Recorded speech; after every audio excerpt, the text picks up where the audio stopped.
Hey there, YouTube land. Big Dave here. So, we'll talk about some random stuff.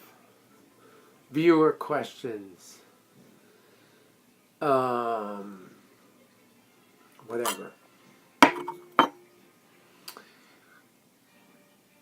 You know, I like these optimum ligatures. I have one on my clarinet. I have one on my soprano. I have this one. This also will fit on one of the slimmer auto links, but not on the heavier ones. And it comes with these plates. This one I've had a really long time. And because somebody asked me what kind of ligature I was using or something. So, well, this is it. It's an optimum ligature. This is probably at least 15 years old. Because I've had this since the 90s. And the only thing is the plate that was on it. I had a brass plate and that kind of wore out. For whatever reason, I like the plate with the 4 pins on it. See how it's got those 4 pins? This is a silver plate. It actually goes to another ligature, not this one. But the plates are all the same size. But my other plate was all worn out and green and everything, and the nibs were kind of worn down. So I took it out a couple years ago. Maybe 3 years ago I changed the plate. I don't think the silver has anything to do with anything. It's just the way it looks, you know. But I like this ligature. I mean, it works. If I use my metal Van Doren, obviously it works good on here. And that's it. So if that was the question, I don't make it too tight though. You know, you don't need to make these tight. I think a problem with some ligatures and the way some people use them is they make them too tight. And they don't allow the reed to do what it's supposed to do. I just put it on to where it has to go. And then I just snug it up a little bit till it grabs. That's it. You know?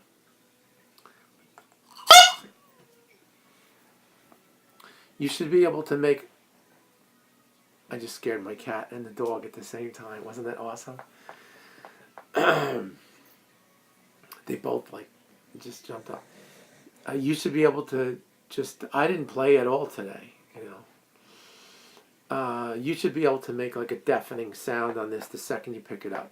Even if it's just for that fraction of a second. She's looking at me now. Because she thinks I'm going to make another sound. I'll cover it. It changes. But you see how powerful it is? You can't hear it because you know what it is on these iPads? They have like a limiter, a compressor. So it really doesn't show the dynamic range and it misses the low notes and all that stuff. But this is really loud and then my ears are ringing. You should be able to do that. You pick up your mouthpiece, you put the reed on it. You don't even need to practice. You just get up in the morning, put the reed on it, stick it in your mouth, and pop that note. You know, even if it's the tiniest split of a second, it should have the full air support that it needs. And now I'm on these new inhalers that I just got from the doctor because I've had all kinds of, you know, asthma issues and everything that I haven't had for years are kind of like back. And I have a new inhaler and I find that my breathing is even better. You know, and it's like, whew. So when I put that reed on, it's like 4 times louder than it was before. When I go see the doctor, I'm going to tell her that, you know, it's amazing what that one inhaler did. So, I don't know. Now we're going to have doggy problems.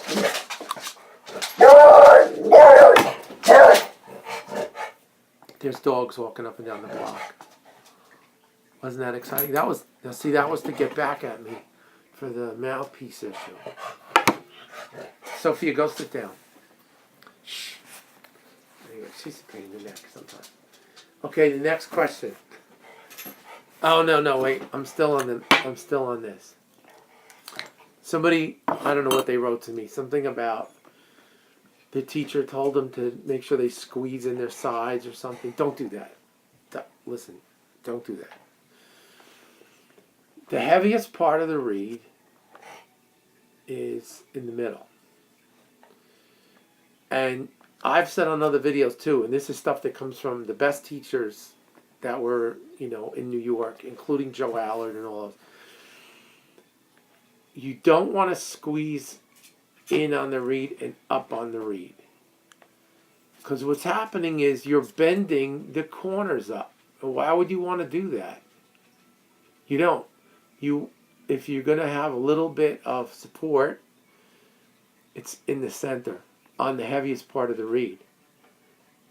A little bit of support in the middle. I don't like to call it pressure because it's really not pressure. You're supporting the center of the reed. You're allowing the tip and the sides to vibrate. And all you're doing is using your lip as flat as possible as a cushion. If you smile, you're pulling up on the sides, Just leave this alone. Leave it alone.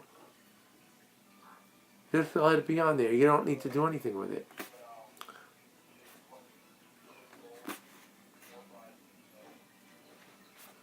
This just pulls off to the side. It's not going to... some people worry about it's going to leak a little bit of air. But once you start doing this, then you're actually like blowing on the center of the reed. And it makes this weird sound. You want the reed to work. Think of Phil Woods. You ever watch Phil Woods up close? I mean, I've seen him a number of times, and unfortunately, the times that I saw Phil Woods, he was at a distance. But I mean, the videos too. Now you can see him. That one video with Oscar Peterson, where he's playing up close.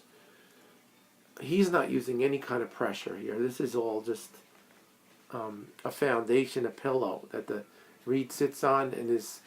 Even later when he wasn't feeling well, his airflow was great. Alright, I don't want to make this too long. We're already at 7.5 minutes. Who wants to listen to me for more than like 10 minutes? I don't even want to listen to me for more than 10 minutes. Next question. Alright, what do you do with the flute? I don't play flute. Look, here's the thing.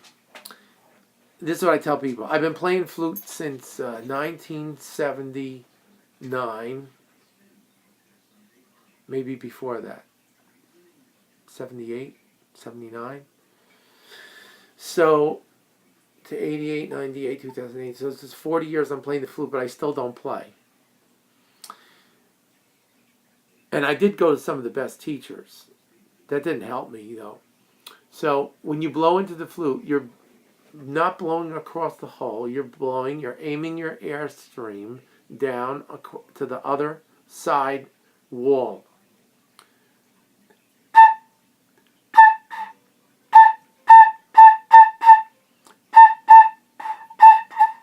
See, if you roll this in around, the sound's going to go away.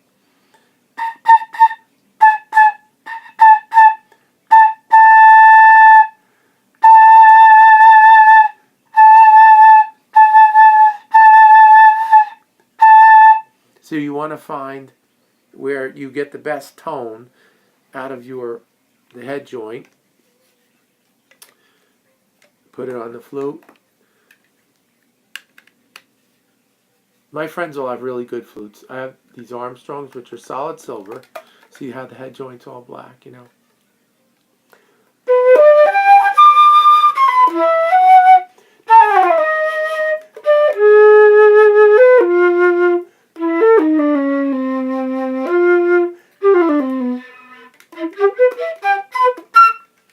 This flute leaks. I have to get the pads changed. I have another one just like it. It's in much newer condition. This is my old junk that I carry around with me in my car, whatever. So, 2 things I learned. Tone matching.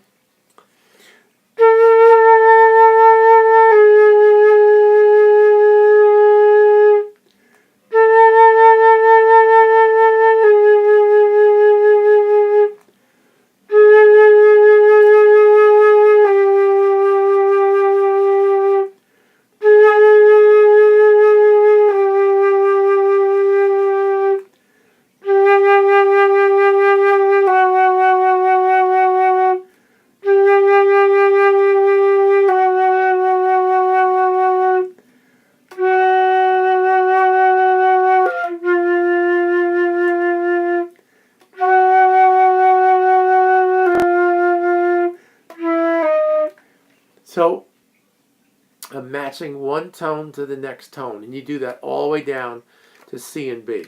But I'm telling you, this flute leaks like crazy, so playing down to C and B on this is futile. I got to get this repaired. But I can play in the middle, it's all right. My other flute I can play down. The other thing is you want to try to practice your upper notes quietly. So you're not blasting them. Sometimes I got to get rid of this case. It's sitting here on my knees.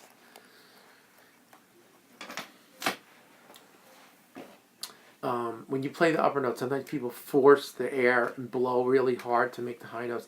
You have to try to learn to play them softly so that you have control.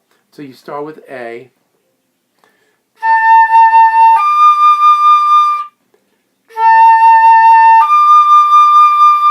And going forwards.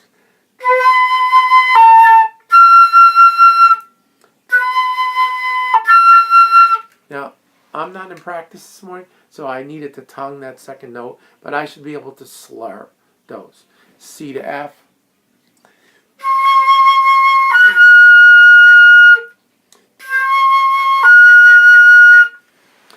And I had a very good flute teacher. Like I said, I'm not a great flute player, but if I have to play flute parts in my book, if I'm reading a book or something, in a theater thing or whatever, I have to play those parts. One thing I learned from a really good flute teacher was sometimes you need to push your lips out a little bit, like this.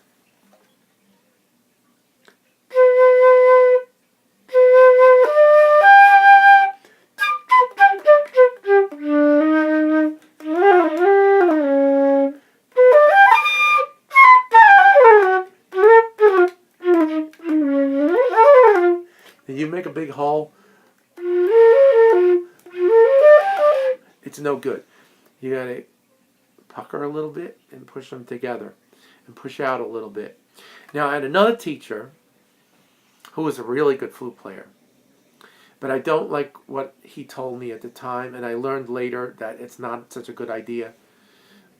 It's that when you have your hand, that you should be pushing in against your bottom teeth.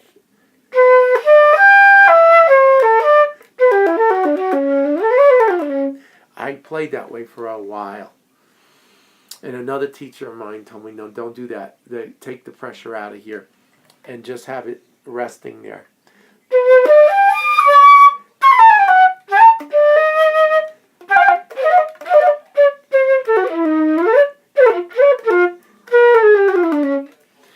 Another thing is work on your vibrato.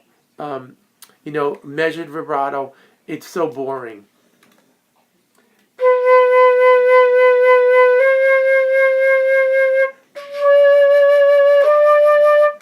Measured vibrato coming from the diaphragmatic vibrato, they call it. You have to learn that on the flute. So I'm not a flute player. There's a lot of flute videos of really good players, like what's his name, Shockey. I forgot his first name. George Shockey. I don't know. It's a Shockey. Shockee or something like that. The guy knows what he's talking about. Whistle tones.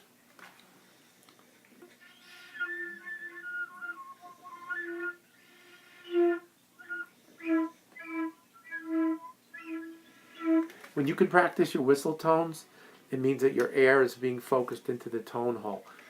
It's mostly on the lower notes. And your harmonics, same way you do on the saxophone.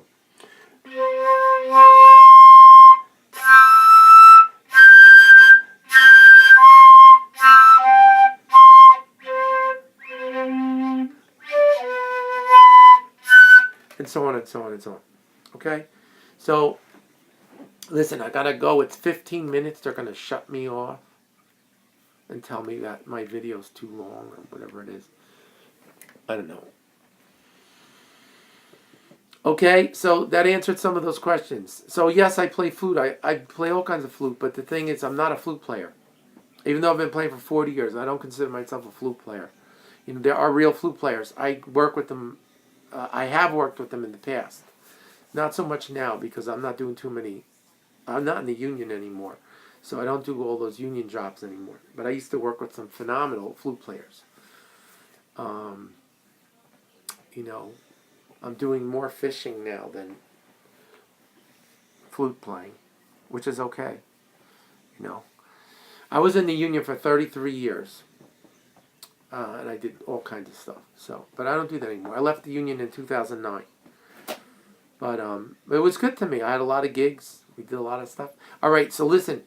Have a nice Sunday. Go out and do something, and enjoy your family and your friends and your hobbies or whatever you're doing, and practice your flute. Okay, catch you later.